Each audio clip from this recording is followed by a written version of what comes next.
I never planned to sit across from a stranger and pretend to be someone else. But that night, when she leaned closer and whispered, "Will we meet again next time?"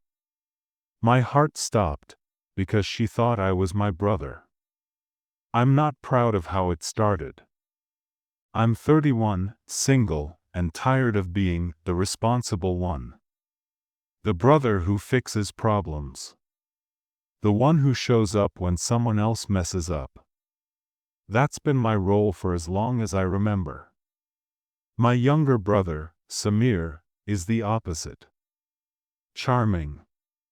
Carefree. Always late. Always chasing something new.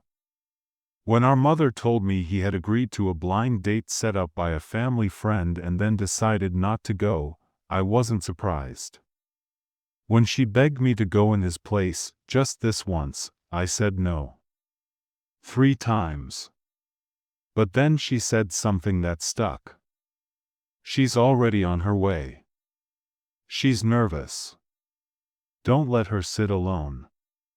So I put on Samir's jacket. I drove to the cafe. I told myself I'd stay 10 minutes. Just enough to be polite. That's when I saw her. She was sitting by the window, hands wrapped around a cup of untouched coffee. She looked calm from a distance, but I noticed the small signs. The way she checked her phone too often. The way she adjusted her scarf, then adjusted it again. When she looked up and smiled at me, something in my chest shifted. "You must be Samir," she said. I should have corrected her. I didn't. I nodded and said her name, Ariba, like I'd known it for years. She smiled wider, relief washing over her face. And just like that, the lie settled between us. I'm a software consultant. She thought I was a freelance photographer.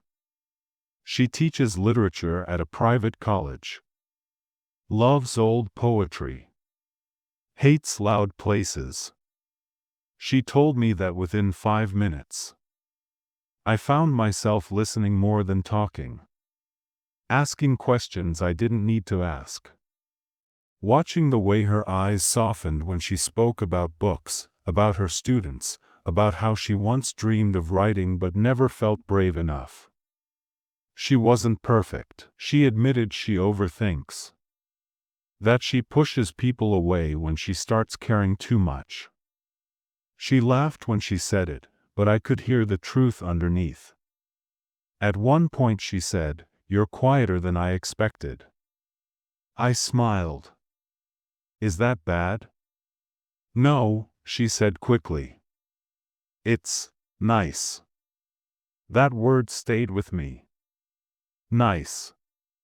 The 10 minutes turned into an hour. Then 2. I kept waiting for the guilt to hit me fully. For the panic. But instead, I felt something else. Comfort. Ease. Like I was exactly where I was supposed to be, even though I wasn't supposed to be there at all. When the cafe started to close, she looked disappointed. "I didn't expect this," she said. "Me neither," I replied. And that was the only honest sentence I'd spoken all night. Outside, the air was cool. Cars passed. People laughed somewhere nearby. She stood facing me, holding her bag with both hands. "So," she said softly, "will we talk again?" I hesitated for half a second too long. "Of course," I said. And meant it.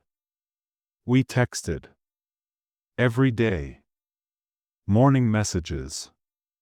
Late night thoughts. Small jokes. Long voice notes. She told me about her fear of disappointing her parents. About an engagement that had ended years ago and left a quiet scar. I told her about work, about being the older sibling, about how sometimes I felt invisible even when everyone depended on me. I changed small details. Never big lies. Just adjustments. And the more she opened up, the heavier the truth became. I'd wake up some nights thinking, you have to tell her.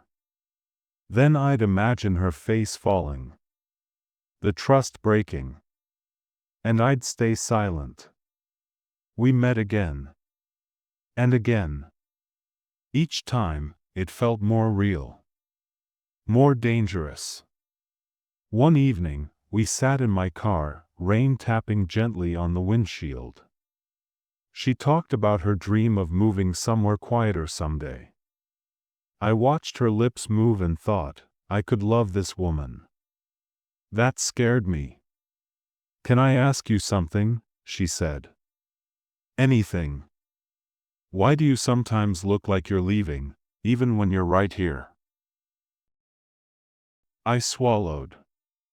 Maybe I'm just bad at staying. She didn't push.